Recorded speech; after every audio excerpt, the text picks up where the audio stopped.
Hello everyone. It's a nice warm Monday morning here in New Jersey, and it's going to be a little bit of a crazy week this week and next. And since I missed everybody this past weekend, I thought, well, you know what, let me hop on impromptu a little bit this week. So I've been having this thought in the back of my mind that I'd like to do a few short but informative and helpful videos.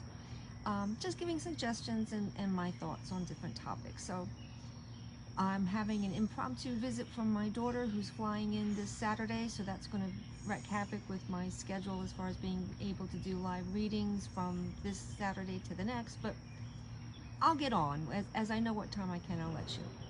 So in the meantime, I thought, well, let me do a short video, do my first topic that I'd like to talk about. Give you some tips on how do you choose a reader, a tarot reader, for you. What are some things to look for? Because let's face it, as with any field, whether it's a car mechanic or somebody doing work on your home, anybody that you're going to give your time, energy, and money to, you should be aware of what's out there and make sure that it's not somebody who's just trying to scam you in some way. So how do you weed through this vast majority of options that are out there for you? So I will tell you the criteria that I have come to use if I were going to look for a reader. I've been reading for 40 some years. I do read for myself when I feel the need, but there have been occasions where it's like, let's get a different perspective, or it's a really big emotional issue. Let's make sure I didn't miss anything. And like I said, I want to cover all the bases. So I have found times, when I will seek out someone else, and somebody that I know might not be available, so I may go with a referral. So this is what I look for, and you'll find your way, and everything I say is just a suggestion. I want you to be empowered to trust your intuition. I'm just offering you suggestions, maybe giving you some thoughts about things you might not have thought about when you're making that choice. So what I do first is I want to know a little bit about the person. So I check out their website, I check out if they do Facebook Lives, I check out if they do demonstrations, if it's somebody that's being referred by somebody else.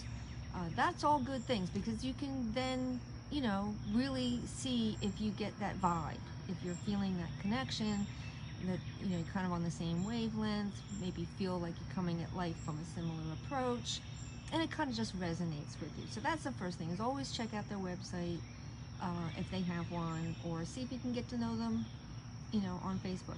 If that's not the case, and somebody just said, oh, I went to a card reader and it was really good, and that's the only reference you're getting, and you say, well, maybe you could contact that person and say, do you have an introductory offer? Do you have a mini reading? So rather than say pay for a full hour or a half an hour, they may have something where they offer like one question, for a very small fee, or an introductory price first time person. And then that way you kind of test the waters a little bit. So that's another thing that I would look for. If they don't have a website, or and you can't really get to know them, see if you can say, well, I would just like to chat for a little bit, and see if you have any questions. I always try to, it's not an interrogation, and you're not necessarily a job interview, but in a sense you are presenting yourself to offer your services to someone. So if this is a new person contacting you, I don't see where someone should resist saying, no, I can answer a few questions. If you're asking them about their practice, how many years have they been doing this? And again, somebody can be very, very good and very, very intuitive. They're young, and maybe they, and it comes naturally to them, so maybe they've only been reading for a few years. I'm not saying you have to find someone who's, 60 years old and been reading for 40 years. But you just want to have that kind of information.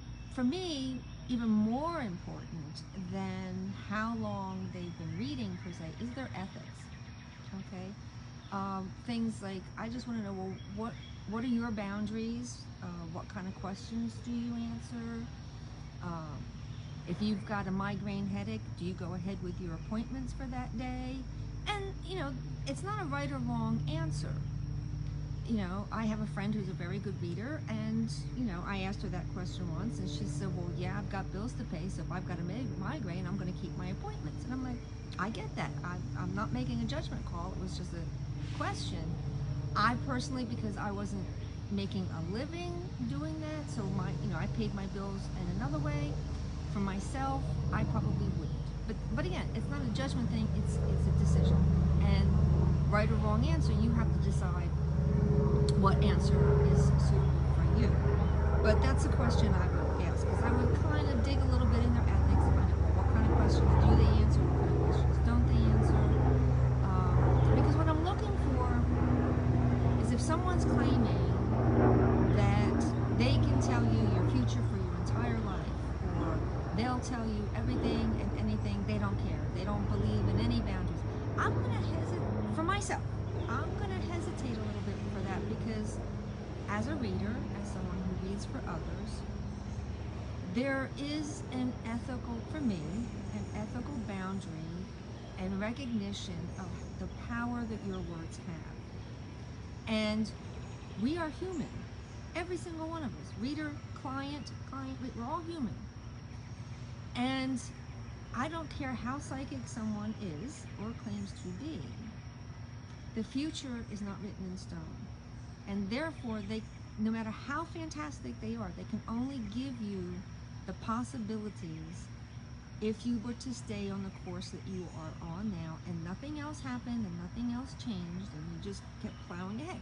Yes, there are patterns, and yes, people repeat their patterns, and people end up, having the same kinds of troublesome relationships because they keep repeating patterns. Yes, that happens. But I would want, for me, it's like you ask any professional who's been reading for a long time, and they're going to tell you 3 to 6 months is about as far out as they're going to start to say, pretty much it's wet cement and it's just about ready to harden. After that, it's just a slurry, and things can be changed and reshaped and redone. But that's again, that's a personal choice for me. And the funny thing is I got the dog here, she's shaking the table a little. I actually found a 3-page typed reading that I had done in January of 1989, back when in the younger days. And I had a lot of questions. I think I had like 7 or 8 big questions. They weren't little questions, they were big life questions, like, should I adopt a child? What path should I pursue? Some karmic things that I felt was this that was happening in my life, was this karmic? Was I doing enough to clear it up? I mean, big questions back in the day. And I'm reading the answers. And 1 or 2 things I can look at and say, yes, that I can see that is, but I kind of already knew that was my path, and so I continued to pursue it, and I'm, reached what I hope I'm still unfolding and reaching my potential. But all the everyday, ordinary life things, like getting married, the relationship, adoption, completely off. Completely off. And that's not saying that the person who was doing the reading was wrong or bad, or, that I wouldn't have gone to her or whatever. It's not a judgment call, but it's just like I was sitting there in my hands yesterday looking at this piece of paper and laughing, saying this is kind of proving to me my belief that nothing's written in stone. I ended up being married for almost 30 years until he passed. It was a wonderful relationship. We adopted a beautiful daughter. She's now on her own and living in Chicago, successful. And all this I was told not to do, that was not for me, that was not meant to be. And, and put in a context of not even so much that, oh, well, don't marry the person you're with right now. It was put in the context of, this is not your path in this lifetime, so don't even think about getting married or having children. Don't even have children. So I just looked at that and went, I would never, ever frame things in that context for someone, because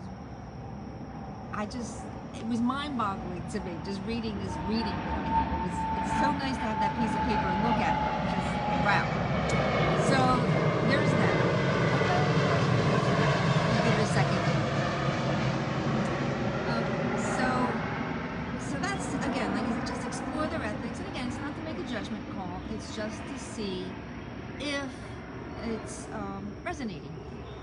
Another thing is watch the ego. We all have ego, and it's a healthy thing. We all need our ego. But I recently just actually watched, she's not a tarot reader, she was a medium. And I happened to notice that she went live. And I don't know her, I've never met her personally, but she was recommended by a particular group that I trust the group. So I was like, oh, I'll check her out, you know, because they have vetted her. So, you know, I was interested in getting to know more about her. And as I'm watching her video, I just went, okay. And again, I admit a little bit of judgment, trying not to. But she ended up taking this video she was doing and saying, I have secret information and only those who trust me will wake up and I can reveal the truth to them, but I have all this special information. And I just went, I could not work with somebody like that, because to me it's like, I think every psychic, everyone who's in this field has a but I think every person in the world has a special, unique communication with their guides, with spirit, whatever you want to call it.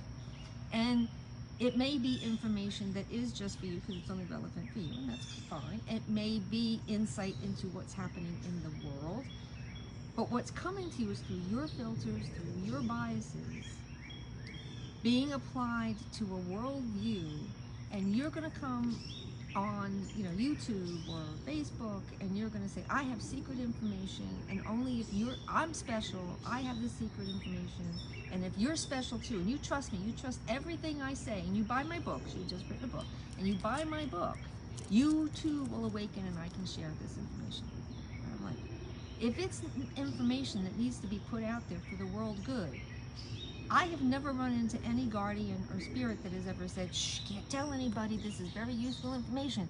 Come here, I'm gonna tell just you, because, you know, you can walk on water, and you can turn, you know, wood into gold, so you're special. And everybody you tell is special, we're gonna give them the secret information too. However, the rest of the people, they don't wanna listen to you, they don't wanna buy your book, guess what? They don't get this secret information that's supposed to benefit them. I've never run into spirit working that way. If it's information that's going to help the world and it comes through you, it's there's nothing secret about it. Nobody has to have a special passcode or, you know, a $10,000 price ticket to find out what this secret beneficial information is. And some of the stuff that she did reveal, I just shake my head and said, oh Lordy Lord, she's down the rabbit hole again. I could be wrong, she could be right, but it's not, for me, it was not someone that I could work with personally. Trying very hard, I try very hard not to pass judgment. I'm not going to say names, I'm not, you know, because, again, I'm just advising people to do their due diligence and do their own investigation. Get to know people from many different angles if you can. Watch other videos they might do. You know, you might connect with them as a tarot reader, or if I had decided maybe to check this person out as a medium and not watched her other stuff, I'm just glad I took the time. It's like, nope, I'm not going to be working with that particular person. But again, that doesn't mean somebody else can't work with her and be just fine. That's just the criteria. I've also seen firsthand a lot of scams out there, and it really irks me. There's again, I'm not naming names. I would do some retreats, small retreats I would do, and there was a tarot reader there who laid out the cards and just read from the book. I'm like, well, anybody. If you're reading for yourself and you're just starting out and you want to really be objective, you know, just going to your bookshelf, pulling out a book and opening it and reading a passage can give you insight. If that's your intent, you say, okay, give me some advice. You don't even need the tarot cards for that. You can do that with the Bible. You can do that with any big inspirational book.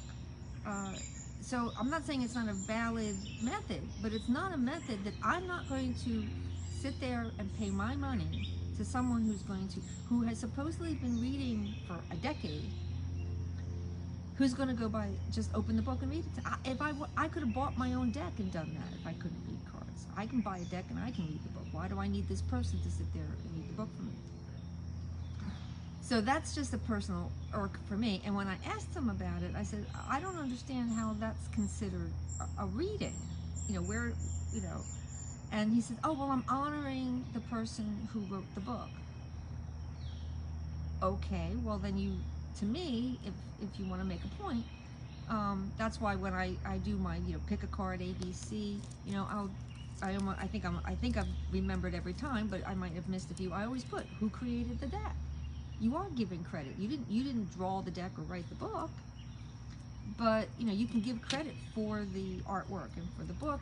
And to me, I was like, well, why don't you do a reading and then follow it up with, well, the author, this is my reading, and the author also says, here's another perspective. Do both. I just, I didn't argue with the person. I was just curious as to how are you justifying this in your mind and justifying it to your clients that all you're doing is reading from the book. So I would not go to somebody who just read from the book. If they wanted to supplement their reading and include the book, that would be fine with me. And especially if they were new, I would have no problem with that. I would be fine with it, but not as the sole reading. The other thing was at a big fair, one of these really big fairs, and this particular reader was sold out before he got there. So if he could take 15 people in a day, he was booked a week or two before this event even happened. He had a very good reputation, and he charged well over $100 for a brief reading with him. I think it was like maybe a half an hour or less, because he's got to get as many people as he can in at a fair. And he charged over $100, which is fine. Fair price. No, I'm not blinking an eye at the price. What I'm blinking an eye at is it was all a lie. He claimed to be Native American, and because he did that, people flocked to him because they thought somehow that just because he was Native American, that made him this wonderful spiritual healer person. And yes, Native Americans have great insight, great lessons. But again, like every other nationality, just because you are a particular nationality doesn't give you supernatural powers. I have never known someone who practices the Native American practices to flaunt their authenticity as part of it. If they're doing a service, it's doing a service. They're a healer, they're this, they're that. They're not, big, bold letters. I'm Native American, therefore I'm doing it. They have too much respect for their culture to do that. But the bottom line was he was not. He was not Native American, and everyone at the conference and other professionals there with tables knew this, knew that he had kind of the olive skin, and he wore a wig, a black long-haired wig, so that he could enhance, and then certain clothing, so that he enhanced the look of being Native. I was like, he's a fake. Why are you booking him? Because he was a name that drew people to the affair, and their attitude, the people who were running this, said buyer beware, that it wasn't their job to screen the vendors or screen the people who were offering services. They just provided the space, and whoever wanted to rent a table, then it was up to whoever came to that fair to buyer beware. If they were taken in, well, they'll learn their lesson.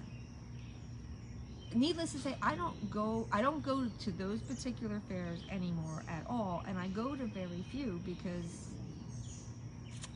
I don't know. When you point blank for sure absolutely know that someone is a fake, why would you continue to book them at your affairs?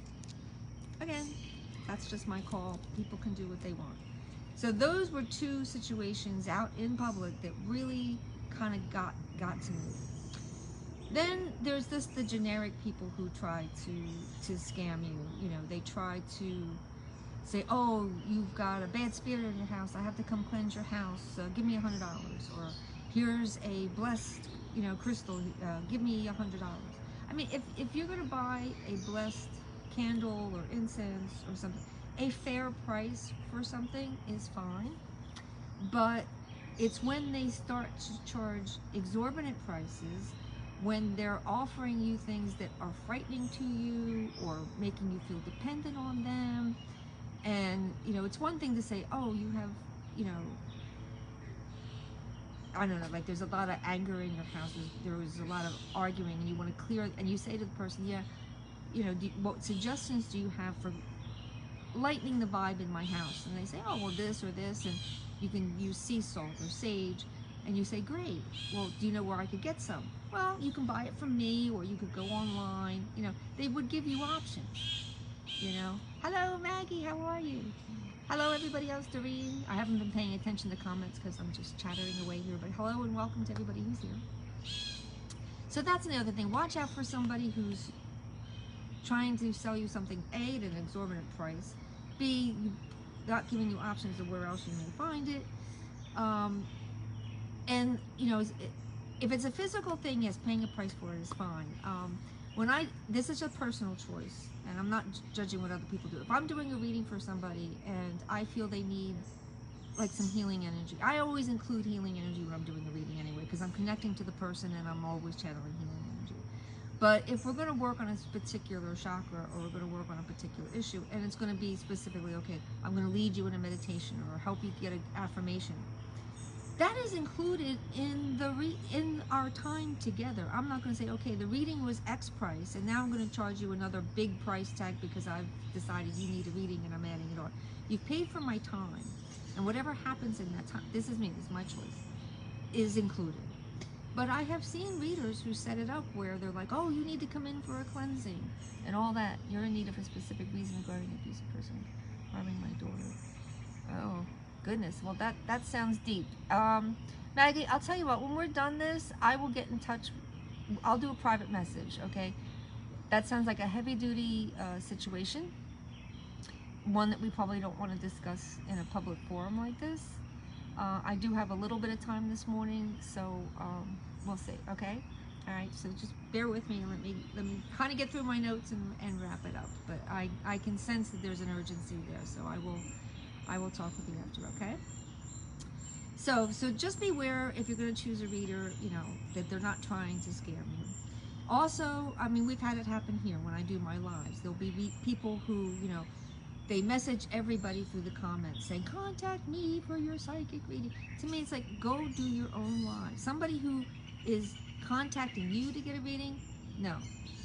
99% of readers that I know, probably 100%, you find them through word of mouth, their website, their advertising. They don't go out and bug people to get their clients. I mean, I would not ever go to somebody like that. That's, again, my choice.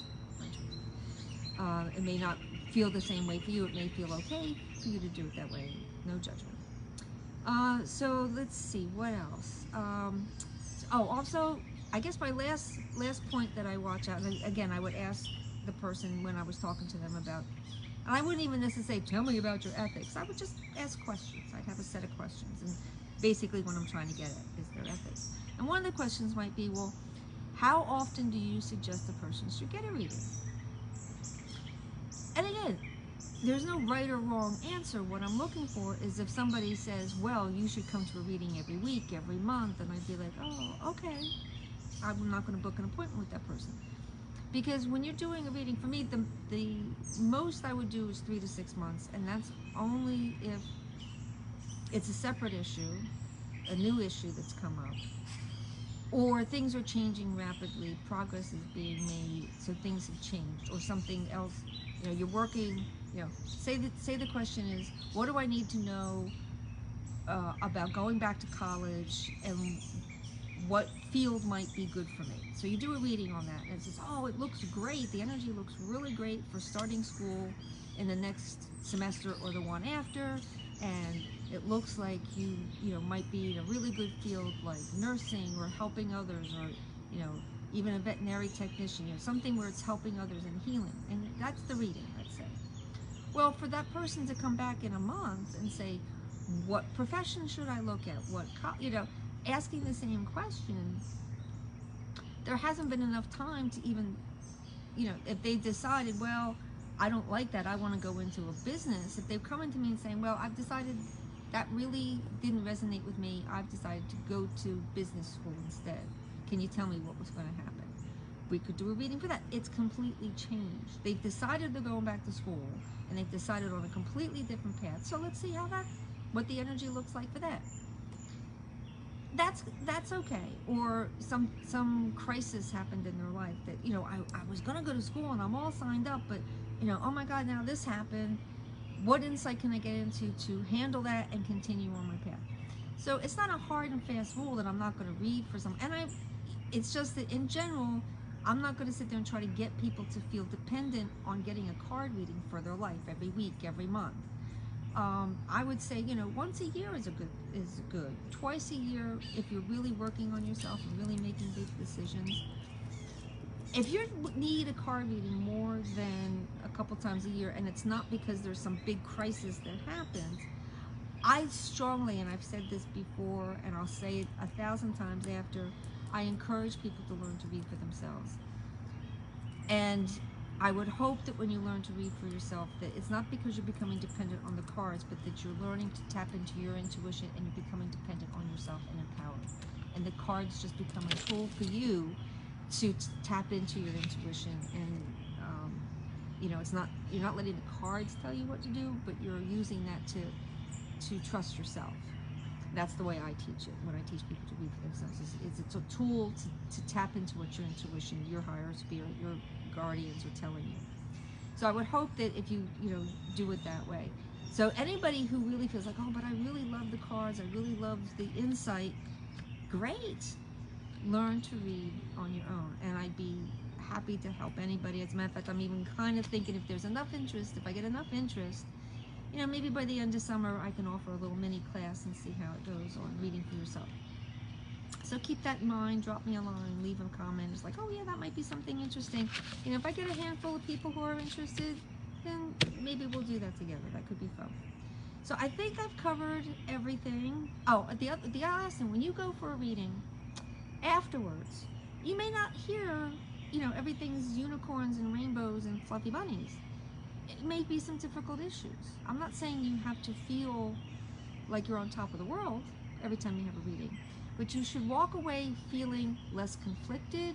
You should walk away feeling like you have at least, if not a full plan, the next step. You should feel empowered. You should feel that you have a way of addressing the issue.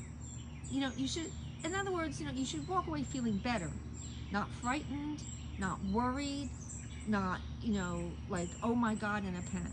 And I have seen readers do that to people where they just throw out this information that's just, I'm not saying you have to have filters on. You can curse, you can be blunt, you can whatever, but there's a way of delivering information hi, thanks for stopping by. So there's just a way of presenting the information. You don't, and then if you present it, oh, well, this situation looks like it could be difficult, let's look at ways to handle it. Changing our perspective, exercises you can do, you know, seeking outside help. So you should never leave a person with, oh, you know, the boat's gonna sink, that's it. What does that do? You just told the person that the boat they're on is gonna sink. Well, did you maybe tell them that there's some life rafts over here? Did you tell them this is a possible way you can plug the leak? You know, give the person, discuss with the person, with the cards, with your guides, ways to navigate a situation. And you know, people say, I don't want card readings, I don't know and I don't want to know anything bad that's coming. My thing is, I want to know what's bad's coming so I can prepare, make it less bad or avoid it. So it's not that I'm going to be afraid of what the cards say, but I would never leave a person with a situation of, well, that's it, your boat's sinking, bye. So that's another one. So I think I have covered all my pet peeves about how I would, you know, choose or not choose a reader, and hopefully it's a little helpful to you. And but again, regardless of anything I say, please, please, please always trust your intuition and be true to yourselves. Thank you to everyone, and I will be popping on sporadically once or twice during the week. I don't know if I can do Saturday because my daughter's flight's coming in, but we'll see, and then she's going to be here all week. So I will try to be around and available a little bit more this week. And so I'm sitting out here in this wonderful, beautiful weather and just enjoying it. And my little new phone stand worked perfectly. So another tool in my toolbox of getting videos out there. I thank everybody who popped in. And let's see, what is it? Let me need some advice on a relationship. Okay. Well, Deshita, I'm not really doing readings right now, but I'll probably go live sometime this week as I have time. So keep an eye out. Keep in touch. Keep in touch. I can probably do a mini reading for you, but it might not be with my schedule right now. You know, doing a free reading right now is going to be tight. Okay. So, but keep in touch, and when I go live, I try to put like in the description, like today I just said this is the topic, so I was just going to have a topic. If I'm going to go live and do readings, it'll say, you know, free mini readings, so you'll know whether you want to hop on and just listen to me babble about the topic of the day, or whether I'm doing free readings. I will definitely try to do some free readings this week, like I said, since I won't be available much on Saturday. But thank you all. I'm going to sign off now. I did promise one person that I would be in touch. So I'm going to get the dog settled and get my, you know, and then I'll get in touch with that person that I promised I would get in touch with. Okay, everybody, thank you. Bright blessings. Take care. Enjoy your day. And it just felt good to touch base with you. I missed you guys this weekend. Okay, take care. Bye.